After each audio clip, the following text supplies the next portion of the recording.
Buksan po natin ang ating mga Bibles sa 2 Timothy. Basahin ko na lang po. Chapter 3, verse 15. Pisan ko na lang sa verse 1 up to verse 17. 2 Timothy.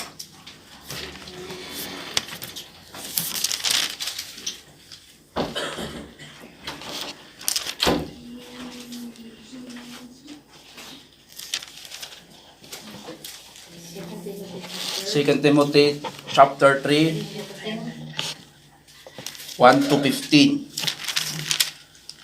1 to 17. Basahin ko na lang sa English para mas maiksi. Verse 1. This know also that in the last day perilous times shall come, for men shall be lovers of their own selves, covetous, boasters, proud, blasphemers, disobedient to parents, unthankful, unholy, without natural affection, trust breakers, false accusers, incontinent, fierce, despisers of those that are good, traitors, heady, high-minded, lovers of pleasures more than lovers of God, having a form of godliness, but denying the power thereof. From such turn away. For of this sort are they which creep into houses, and lead captive silly women laden with sins, led away with divers lusts, everlasting, and never able to come to the knowledge of the truth. Verse 8. Now as Jannes and Jabres withstood Moses, so do this also resist the truth. Men of corrupt minds reprobate concerning the faith, but they shall proceed no farther, for their folly shall be manifest unto all men, as theirs also was. But thou hast fully known my doctrine, manner of life, purpose, faith, long-suffering, charity, patience, persecution, afflictions, which come unto me and Antioch, at Iconium, at Lystra, what persecutions and endure, but are of them all the Lord delivered me. Yea, and all that will live godly in Christ Jesus shall suffer persecution. But evil men and seducers shall wax worse and worse, deceiving and being deceived. But continue thou in the things which thou hast learned, and hast been assured of, knowing of whom thou hast learned them. Verse 15. And that from a child thou hast known the holy scriptures, which are able to make thee wise unto salvation through faith which is in Christ Jesus. All scripture is given by inspiration of God, and is profitable for doctrine, for reproof, for correction, for instruction of righteousness, that the man of God may be perfect, truly furnished unto all good works. Salamat po, Panginoon, sa oras na ito. Salamat sa isa na namang pribileyo, Panginoon, na makapagbahagi ng inyong salita. Patuloy mo kong gabayan, Panginoon, na hindi ko kaya, Panginoon, sa sarili, kundi kayo ang patuloy gumawa sa akin sa pamamagitan ng banal na Espiritu, Panginoon. Kung ano ang nais nyo iparating sa talatang ito, Panginoon,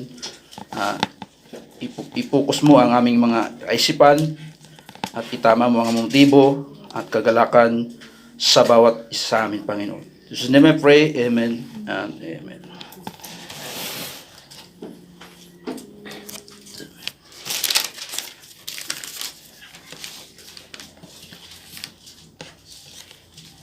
Dito sa binasa natin sa 2 Timothy, na ito yung time na parang alam naman natin dito kung sinong kausap ni Apostol Pablo. Diba? Wala namang iba kundi yung kanyang anak sa pananampalataya, si Timothy, na parabang si Apostol Pablo na parang nag-aano na siya, para naghahabilin ba. Ito na yung time na para sigurong mamamatay natin si Apostol Pablo. Diba? Para bang baga tayo, diba? Pag may mga namamatay na babawian na ng buhay, diba? Parang isa-isa tinatawag yung kamag-anak.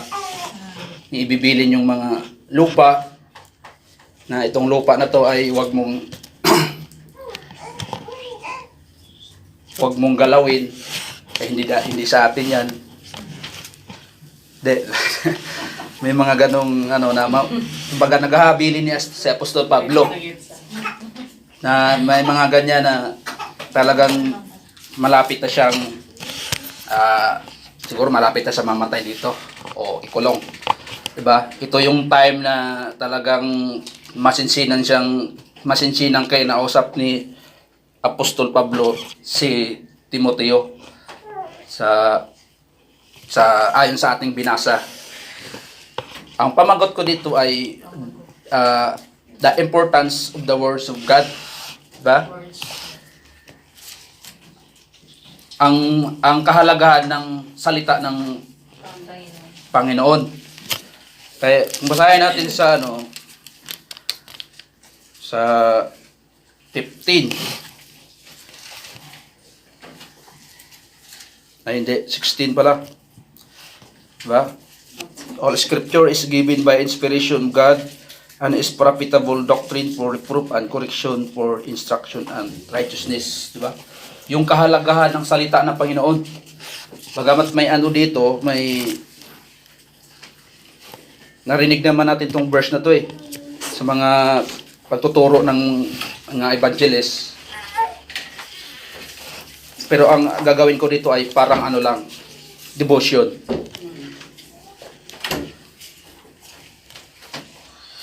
Tayong mga Kristiyano, gusto talaga ng diablo na sirain tayo sa ating pananampalataya. 'Di ba? Yan Satan wants to destroy our faith. Yan ang gusto talaga ng Kristiyano. Ayaw ng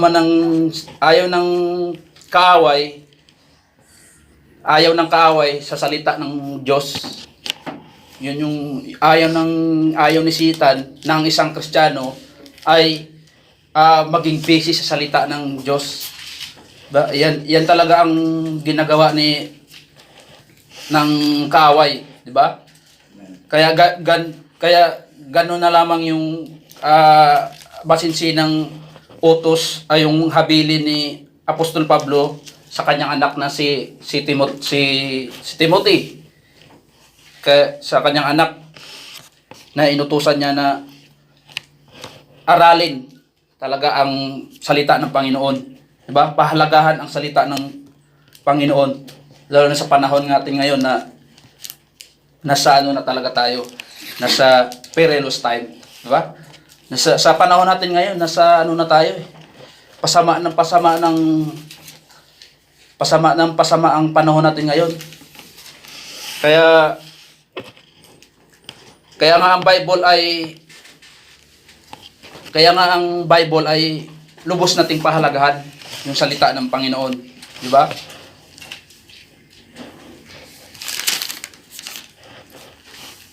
Kaya kung hindi natin pahalagahan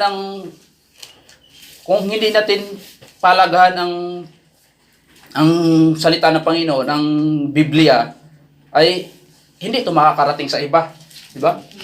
Kung hindi natin ito palagahan, katulad ng ating binabahagi na katotohanan, yung about sa kaligtasan, di ba? Kung hindi natin yan pinapalagahan, hindi yan makakarating sa mahal natin sa buhay. Di ba? Kung ikaw mismo hindi mo pinapahalagahan,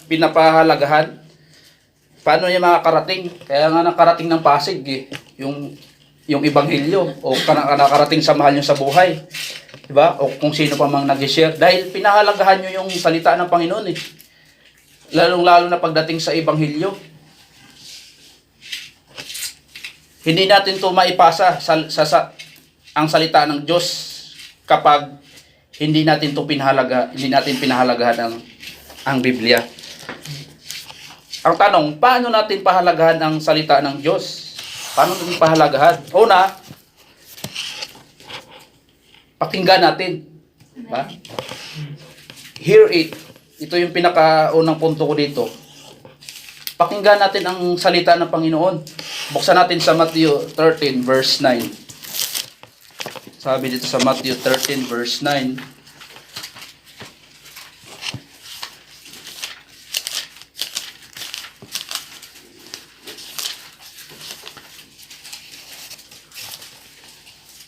Sabi dito, siya na may mga tenga upang makinig ay hayaan siyang makinig. Kailangan nating pakinggan ang salita ng Panginoon, di ba? Kaya nga habang nandito tayo sa church, sa simbahan natin, nakikinig tayo ng preaching. Yan po ay mahalaga. Mahalaga yan sa atin bilang mga Kristiyano. Lubos na mahalaga yan, yung pakikinig natin. Kaya talagang napakahalaga ang salita ng Panginoon, lalo na sa panahon natin ngayon. Kaya nga tayo dito, habang tayo ay nandito, nakikinig ng preaching, ay magiging busisihin natin yung bawat narinig. Hindi mo busisihin, tawag ito, namnamin mo ba? 'Di ba? Yung bawat napapakinggan sa ating pastor o sino mang preacher, 'di ba? Anuhin natin, unawain natin maigi na hindi lang yung nakaupo lang tayo. Tayo ay dapat makinig. 'Di ba? Dapat makpakinggan natin maigi yung salita ng Panginoon sa preaching. Buksan natin sa Luke 8 verse 8.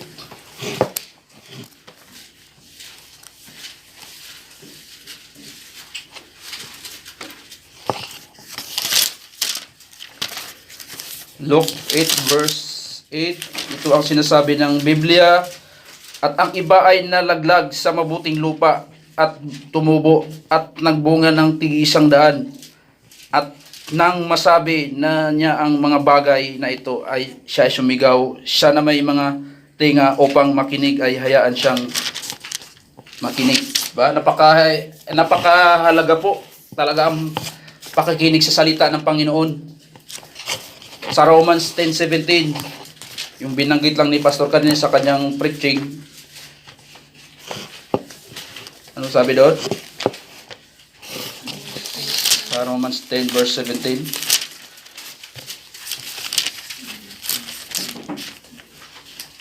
Ito.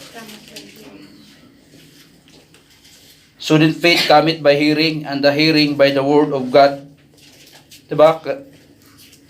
Kaya nga ang panampalataya ay dumating sa pamagitan ng pakikinig, at ang pakikinig ay sa pamagitan ng salita ng Diyos. Diba? May pakinabang talaga ang pakikinig ng salita ng Panginoon. Diba? Bilang isang mananampalataya. Kasi ang iba kasi nandito nga pero hindi naman natin dito makapag-judge kung nakinig ka talaga. Pero maaring nakinig lang pero hindi pinakinggan. Tama ba? Iba kasi yung nakikinig sa napakinggan lang. Dapat anuhin natin bawat lumalabas sa bibig ng pastor o preacher ay pahalagahan natin ang bawat salitang mapapakinggan natin kasi napakahalaga. Kasi wala nga ikaw ba di mo naman malalaman kung anong sampalatayanan mo kung wala kang narinig, di ba? Ba napakinggan natin na may nag-share sa atin ng gospel. Kaya nalalaman natin kung ano ang tamang paraan ng kaligtasan dahil sa iyong pakikinig. Dahil nakikinig ka ng salita ng Panginoon, mahalaga ang pakikinig. Di yung iba na parang binaliwala lang, di ba? Basta nakapag-church naman ako, sapat na sa kanya yun. Diba? Dapat tayo mga Kristiyano, ganito tayo dapat. Hindi tayo katulad na dati, nung nasa dati pang kung saan man tayo nanggaling. Diba? Sapat na sa atin na makapag-attend tayo ng church. Parang pakitang tao lang. Ba? Sayang lang pag pupunta natin dito sa church kung di natin pinakinggan yung salita ng Panginoon at inunawa mong mabuti. At pangalawa, paano natin pahalagaan ang salita ng Diyos? Ang pangalawa ay read it, basahin natin, ba? Buksan natin sa Revelation 1 verse 3. Revelation 1 verse 3, ang sabi dito sa Bible, mapalad siya na bumabasa at sila na nakikinig sa mga salita ng hulang ito at tumutupad sa mga bagay na yaon na susulat dito sapagkat ang panahon ay malapit na, di ba? Napakahalaga ang bagamat ito'y hindi angkop sa ano na to, sa ano tawag nito o sa mangyayari pa, pero ang ibig kong sabihin na napakahalaga ang pagbabasa din ng Bible. Napakahalaga na mapalad nga na ang tao pag nagbabasa ng salita ng Panginoon, di ba? Yun nga yung mga iba sila nga yung kulto, di ba? Pinagbabawalan nila ang kanilang member na magbasa, di ba? Yun ang mga kulto. Binabawalan nila ang mga member na magbasa. Ayaw kasi nilang malalaman yung katotohanan. Kaya ganun. Tayo mga Baptist, pinapayagan tayo magbasa, ang member lang ayaw magbasa. O ba? Baliktad. May kalayaan tayo, di tayo binawalang magbasa, ang member naman ng tamad magbasa. Ba? Kaya kabaliktaran na ang ibang churches pinagbawalan silang humawak ng Biblia, pero ang Baptist naman ay ang member talaga may problema, ayaw talaga magbasa, diba? Napakahalaga ang pagbabasa ng salita ng Panginoon kasi maraming benefits ang makukuha natin dito sa pagbabasa. At ang pangatlo, mabilis lang to, ang pangatlo, paano natin pahalagaan ang salita ng Panginoon? Study it. Dito. Study it. Aralin natin ito. Buksan natin sa 1 Timothy.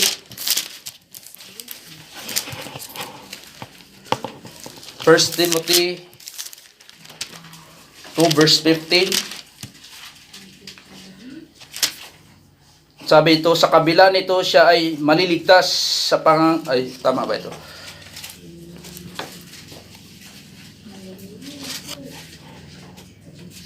1 Timothy 2 pala to. Tama nga.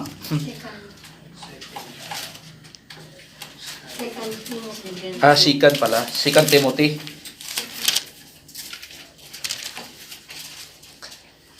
Ito.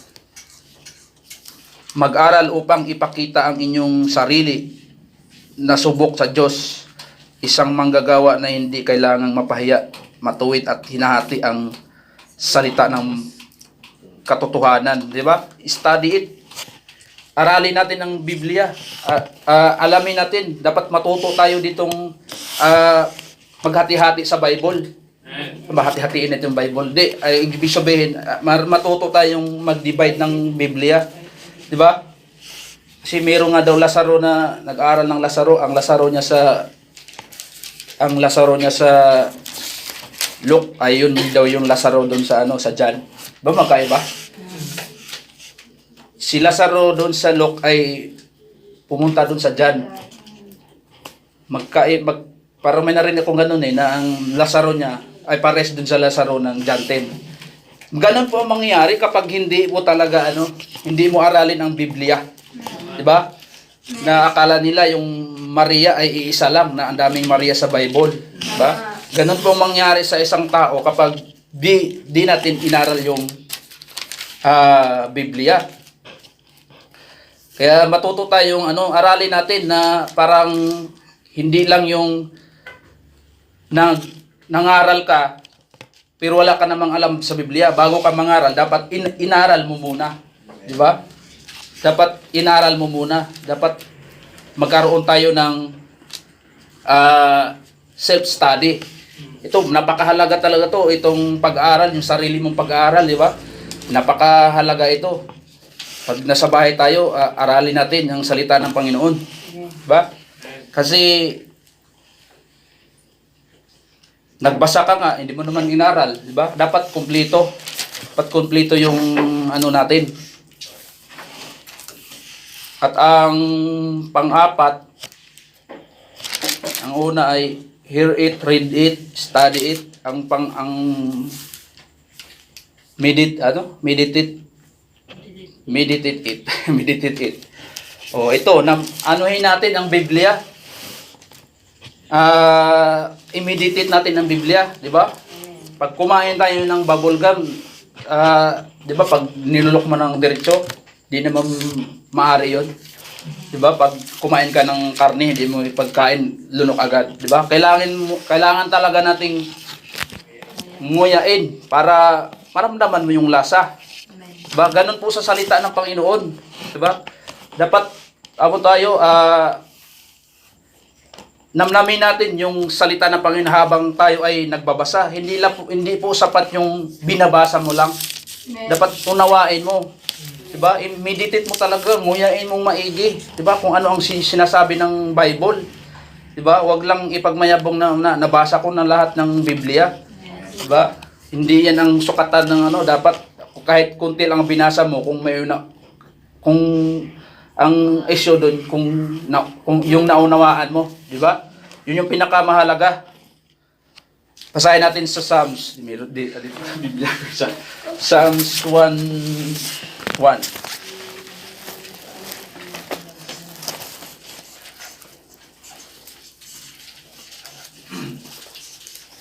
Psalm chapter 1 verse 1 up to 3.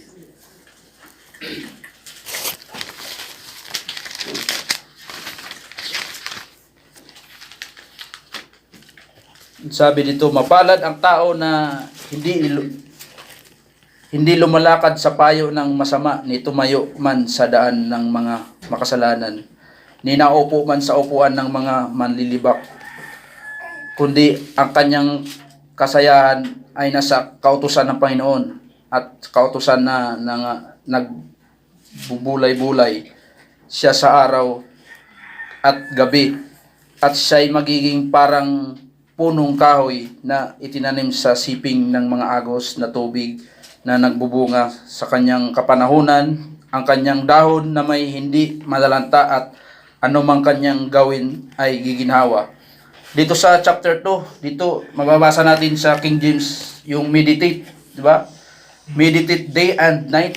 Diba? Ganun po tayo dapat mga Kristiyano, na binabasa natin ang salita ng Panginoon sa ating mga tahanan. 'Di ba? Huwag yung pag-uwi natin agad ay ang mas marami pang panahon tayo sa ating mga pinanood natin, 'di ba? Dapat salita ng Panginoon, mas marami pang panahon tayo sa ating mga cellphone, 'di ba? Dapat talagang aralin nating maigi, 'di ba? Dapat kumpleto, dapat nakikinig ka at binabasa mo at inaaral mo. Ba? Hindi sapat yung binabasa mo lang. Dapat study. Amen. At meditate.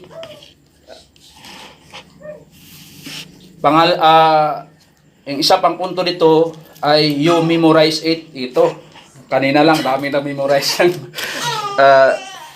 Bible verse. Di ba? Mahalaga pag-memorize. Oh. Ba? O kung tagayan ka dyan sa kanto, ay, ayaw ko niyan kasi may verse. O anong verse bang sa alak? O, di ba? Ako, ano bang verse sa alak? So, dapat alam natin yun. Dapat may memory verse tayo na kapag pagdating ng tukso, sa mga kaibigan natin, may mga tukso niya na na para hindi ka lang makapagsimba, di ba? Dapat gamitan mo na Bible verse. Napakahalaga ang Bible verse.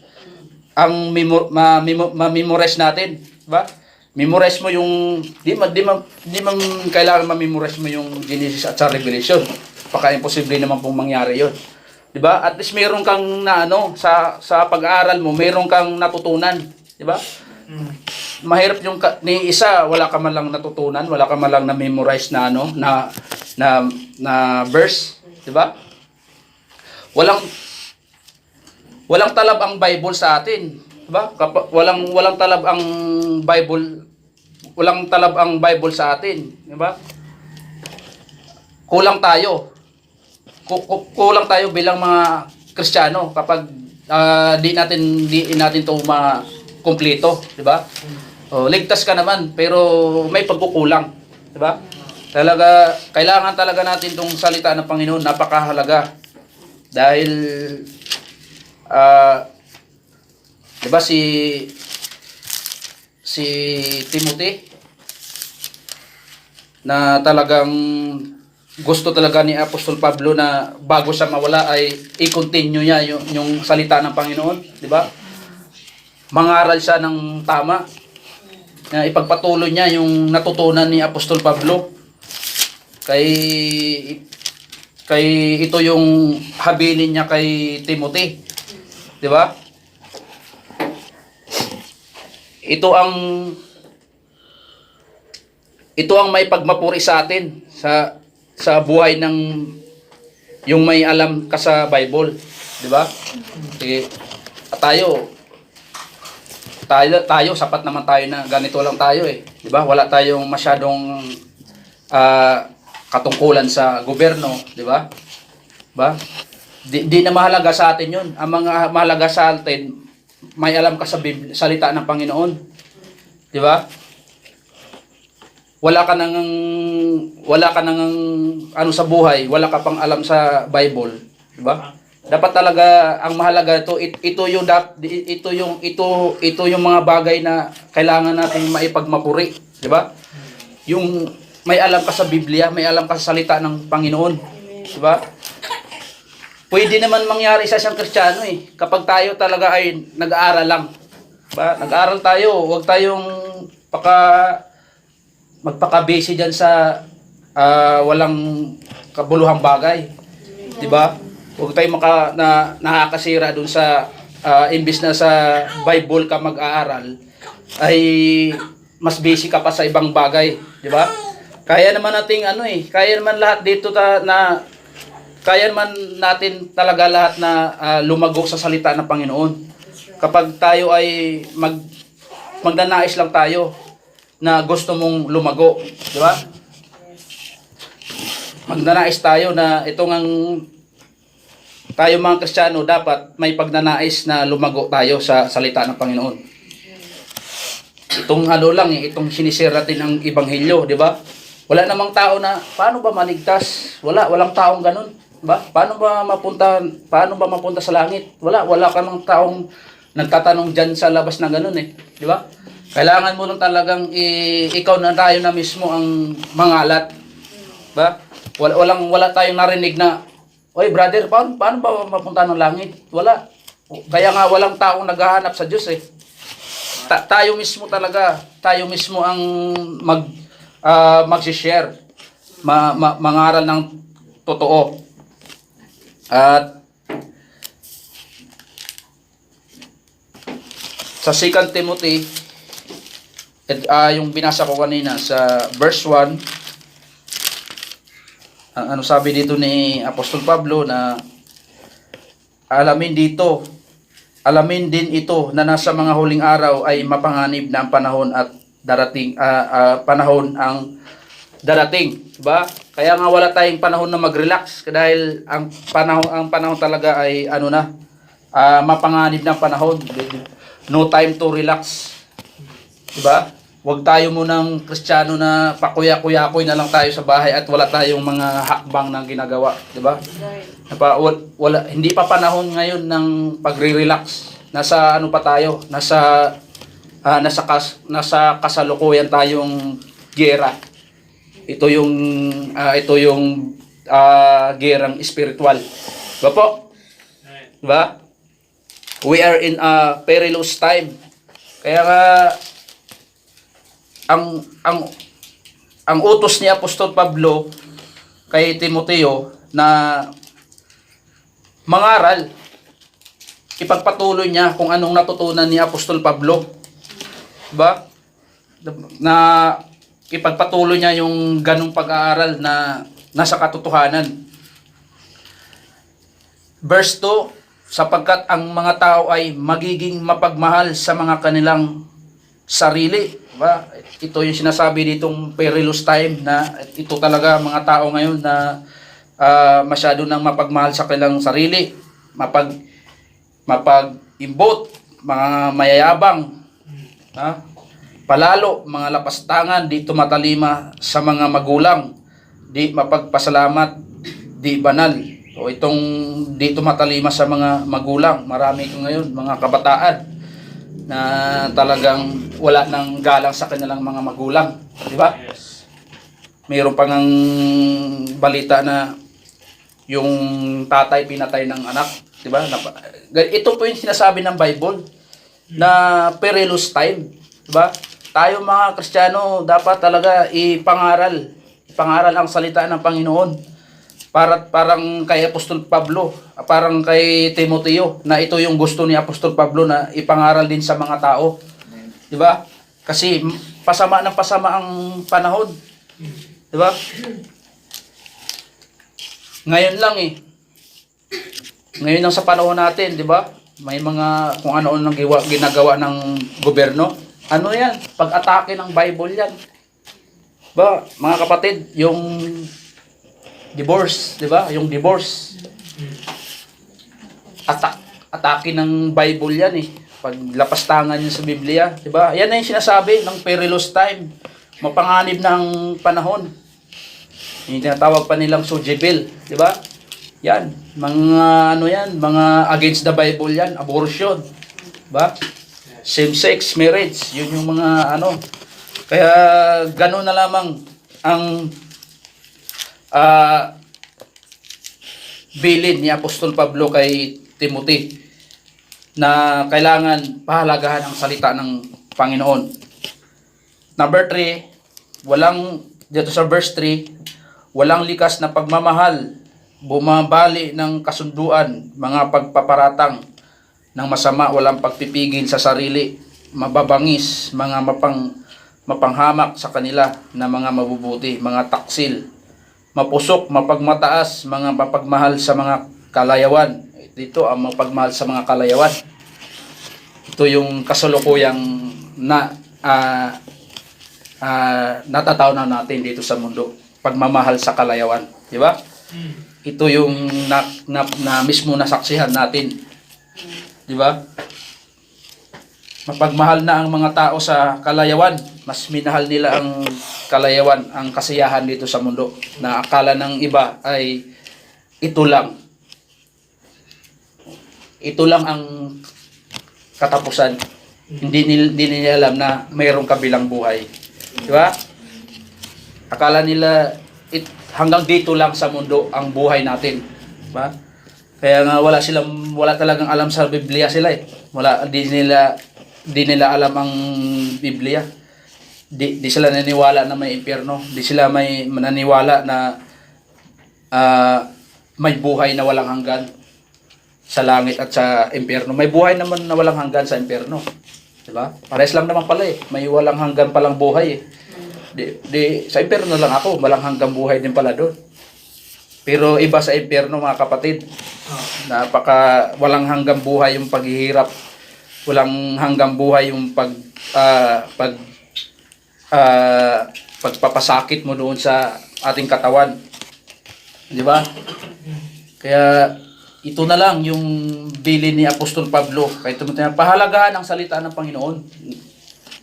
Natin din sa panahon natin ngayon bilang mga Kristiyano ay palagahan naman natin, ba? Yung una kanina, yung pakinggan natin, yung hear it, ba? Pakinggan natin.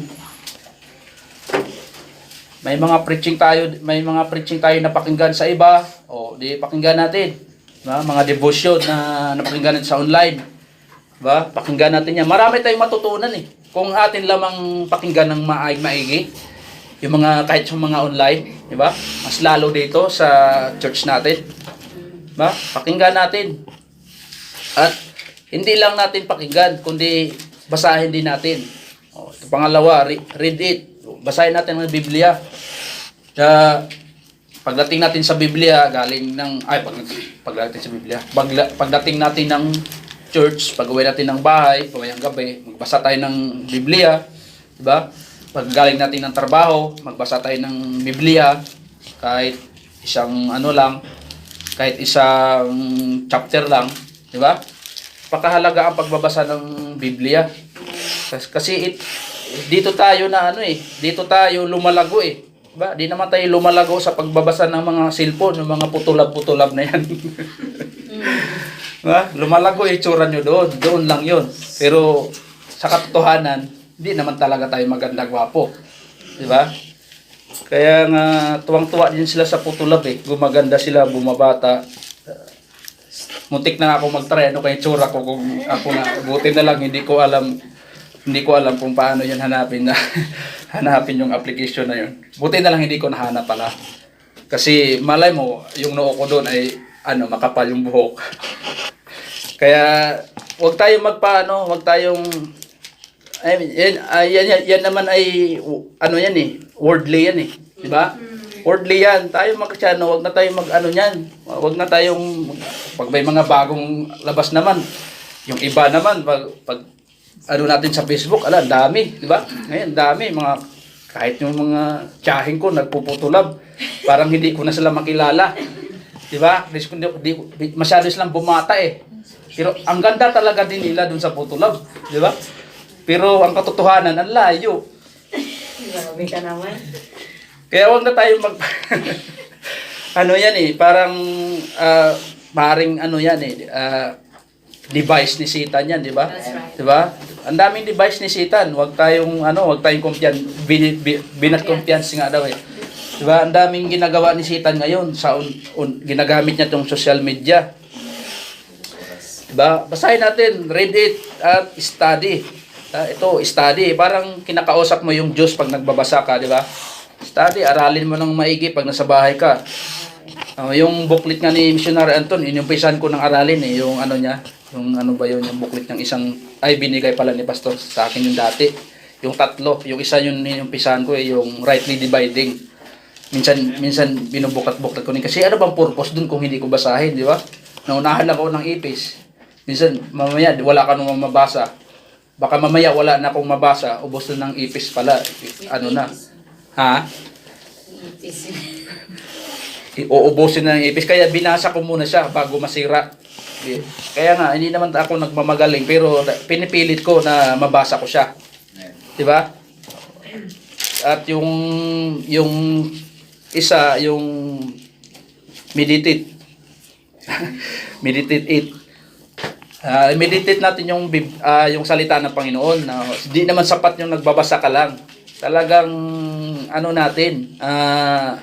aralin natin maigi para kung ano bang nais parating yung binasa mo, di ba?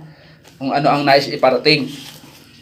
Tapos yung mga na-memorize natin ng mga verse, na malaking tulong po 'yun. Di ba? Kasi bakit kailangan natin to bilang isang Kristiyano? Para natin ma-share din sa iba. Diba? Kung may mga natutunan tayo, pero unang-una, mashare muna natin sila ng Ebanghelyo bago natin sila, hindi naman nila ito munawaan pag wala silang banal na espiritu. Diba? Kailangan mo muna silang maligtas bago mo, kung anong natutunan mo, Bible study sa bahay, sa sarili nyong pamilya, di ba? Kaya kailangan natin na ipalaganap tong katotohanan dahil ito ang nais ng Diyos sa atin, di ba? Ito yung kalooban ng Diyos Kaya nga ang kalooban ng Diyos ay nasa Biblia na talaga. Hindi na tayo maghanap na baka kalooban to ng Diyos. Kumpleto na ang Bible Ang kalooban ng Diyos ay kung ikaw ay Kristiyano, nasa Biblia na, mababasa na sa Biblia. Di ba? Na alamin, kaya nga yung yung na-memorize ko kaninang verse, parang ganun yun na alamin natin ang kalooban ng Diyos at nasa Bible yun, ba? Di na tayo magano na parang, ba, sabi nga ni Bas Roger na mayroong baka kalooban to ng Diyos, di ba? Ang kalooban ng Diyos, kung babasahin mo, nasa Biblia na nga, nasa Biblia na yung lahat, kumpleto na, di ba? Kung ikaw ay Kristiyano, mamuhay ka bilang Kristiyano, di ba?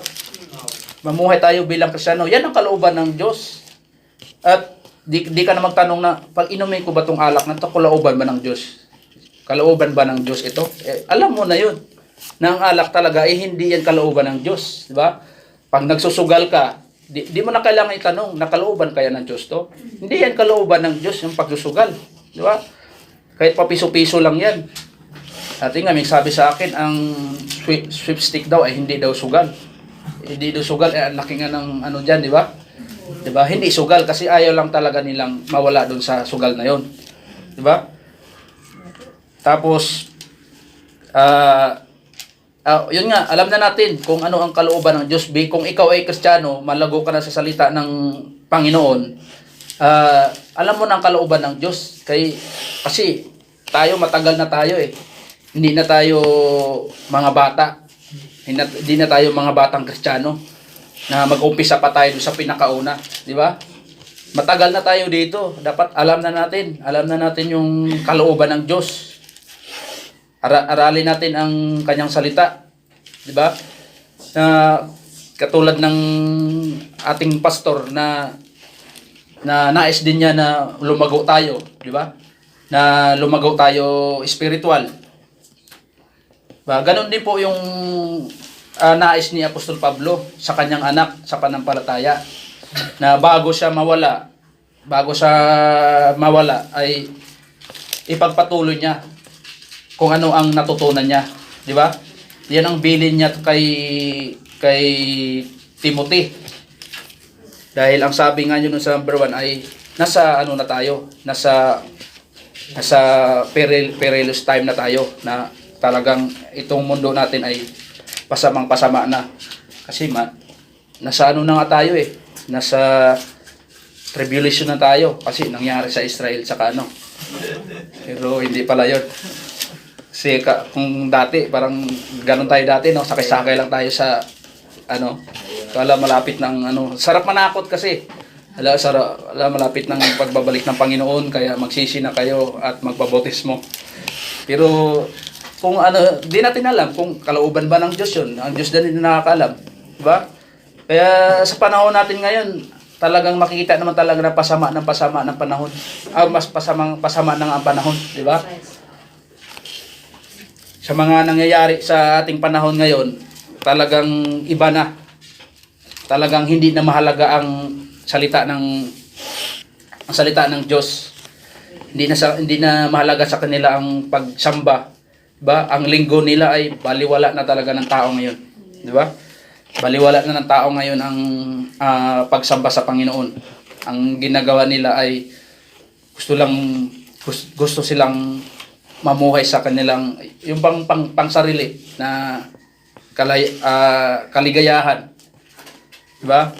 Kaya nga yun lang po ang punto dito, yung hear it, read it, study it, and meditate and memorize. Di ba? Mahalaga to, dapat kumplito, dapat talaga matibay tayo kapag pinahalagahan natin ang salita ng Panginoon at tawag nito, binabasa natin at ina-apply natin sa ating mga buhay. Di ba? Itong pinakalas yung pag-application, di ba? Ang galing mo nga magbasa, nakikinig ka, ba? Nag-study ka, nag-memorize ka, na-meditate mo naman, pero sa application ay doon ka naman bumagsak. Di ba? Dapat application, yung ipamuhay natin ang salita ng Panginoon. Diba? Ipamuhay natin bilang mga Kristiyano para tayo ay magliwanag. Diba? Magliliwanag tayo sa sanlibutan ito. Hindi tayo yung tinatago lang natin. Diba? Ilabas natin yung ating liwanag. Sa akin nga, nilabas ko na eh. Yung liwanag ko. Hindi nyo nakuha. Joke lang. Kaya yun lang, pahalagahan natin ang salita ng Panginoon. Na ako din ay bilang isang preacher ay minsan, sa totoo lang, hindi na rin ako nakapagbasa minsan ng Bible. Dahil anong oras na rin ako umuwi. Kasi pag inaantok ako, pag nagbabasa ako, parang hindi ko naman diba? Pagod na. Pero kung may time tayo, sikapin natin. Basta nagsisikap ka, mabasa mo. May time ka na nga, hindi mo nga binabasa, di ba? Kailangan magnanais tayo na wala tayong ibang hangad kundi nais tayo nating lumago, di ba? Yung paglilingkod natin ay totoo. At ang paglilingkod, ang nais natin dito ay kung anong natutunan natin, i-share natin sa iba, di ba? Yung mga taong wala ng pag-asa, yung mga taong ang pagdating ng panahon ay mapapahamak, di ba? Kung anong natutunan natin, kung anong natin, i-share na natin. Ang galing-galingan natin ng ibang reliyon na ayun, hindi man mga ligtas yung mga yan. O hindi pala ligtas ba't hindi mo sharean? Diba? Diba? Ang galing-galing natin magganon din na, mali naman doktrina yung mga yan. Siguro, pa-imperno din yung mga yan. Galing natin magano, di ba? Pero, di pala ligtas, anong ginagawa natin? Dapat, sharean din natin. Diba? Alam mo palang di sila ligtas, wag mo nang hindi man naligtas yung mga yan. Parang nagayabang ka lang, naligtas ka na. Diba? Ang tama doon, i-share mo. Kung ayaw nila makinig, huwag mo na pilitin. Diba? Ang importante, na-share natin. Diba? Yung mga dati nating mga ka-churchmate sa dati natin, na ma-share din natin sila ng katotohanan. Yun na tayo ay manalangin sa pagtatapos. Panginoon, salamat po sa inyong salita. Salamat sa aming napakinggan. Tunay nga po, Panginoon, na ang panahon, nasa panahon na kami ng pasama ng pasama. Panginoon, nakikita na namin ang kasalukuyang kalagayan ng mundo ng aming ginagalawan, Panginoon. Marami na ring mga nagtuturo na labag sa katotohanan, labag sa inyong salita, Panginoon, na may mga nagtuturo na gustong sirain ng dyablo ang ebanghelyo, Panginoon, na ang mga tao ngayon ay nilalason yung kanilang mga kaisipan upang mabaling, Panginoon, na sa halip ay ang ipangaral ay ang tamang para kaligtasan sa panampalataya lamang, Panginoon, sa ginawa ng aming Panginoong Kristo, na yun po ay lubos at sapat na po, Panginoon, at wala na kaming maidagdag pa. Pero ang ginawa ng iba, Panginoon, ay nag-aaral sila ng taliwas sa katotohanan at gumawa ng sariling kaparaanan, Panginoon. Tulungan mo kami, Panginoon, na mas lalong lumagana pa ang katotohanan, na ang katotohanan ay yung ginawa lamang ni Kristo, ang tanging paraan ng kaligtasan, Panginoon. Wala na po kaming ibang ibabahagi pa, Panginoon, about sa kaligtasan, na hindi to dapat mahaluan ng ibang gawa, Panginoon, kundi i-share namin na ang tao ay hindi maliligtas sa kakayahan, dahil ang kaligtasan ay libre niyo pong binigay sa amin, Panginoon, sa pamagitan ng aming panampalataya, Panginoon. Salamat po, Panginoon, sa oras na ito. Tulungan mo kami na ang inyong salita ay mapahalagahan namin, Panginoon, na minsan kami ang bilang isang tao na maraming mga tukso, Panginoon, na hindi na namin nabigyan ng oras ang pagbabasa ng inyong salita. Pero tulungan mo kami, Panginoon, na sa time na yun, na mapaalahanan kami na kailangan namin bilang mga Kristiyano ang inyong mga salita na mabasa namin, Panginoon, sa araw-araw upang malalaman namin na ang aming mga ginagawa ay hindi na naayon sa kalooban, Panginoon. At salamat po, tulungan mo ang bawat isa sa amin na nandito, Panginoon, na kami ay lumago at magnanais na matutunan pa sa Biblia, Panginoon. Tulungan mo ang bawat kapastoran, evangelist, Panginoon, mga preacher na nagpapahayag ng salita, Panginoon, na ang aming Panginoon ay sa biyaya lang kami, Panginoon, sa biyaya lang kami, kaya nagawa namin ang mga bagay-bagay na ito bilang mga Kristiyano, Panginoon. At ingatan mo kami sa araw-araw sa aming pagtatrabaho, Panginoon, sa mga nangmamasada, sa mga nagtatravel, Panginoon, sa may mga sariling hanap buhay, sariling business, Panginoon. Bigyan mo kami ng wisdom nanggagaling sa inyo, Panginoon, upang ang aming pamumuhay ay hindi taliwas sa inyo, Panginoon, kundi naayon sa inyong kalooban. Yung wisdom kung paano kung paano nila patakbuhin ang kanilang mga negosyo, at ang wisdom din kung paano kami magtatrabaho, na ipakita namin na ang aming pagtatrabaho, Panginoon, ay naayon din sa inyong kalooban, na gagawin namin ang mga bawat tungkulin namin sa aming company, Panginoon, na hindi para sa tao, Panginoon, kundi ito ay para sa inyong kaluwalhatian, Panginoon. Tulungan mo ang bawat isa, pagkalooban mo kami ng wisdom, good health, Panginoon, sa mga bata, sa mga may baby, Panginoon, wisdom sa bawat isa, na hindi kami magkasakit, Panginoon. At salamat po sa oras na ito, salamat sa inyong mga salita na aming napakinggan mula kaninang umaga sa Sunday School, sa worship, at maging sa ngayon, Panginoon. Salamat po, Panginoon, sa inyong pagmamahal at kadakilaan na walang katapusan. Salamat po. In Jesus' name we pray. Amen and amen.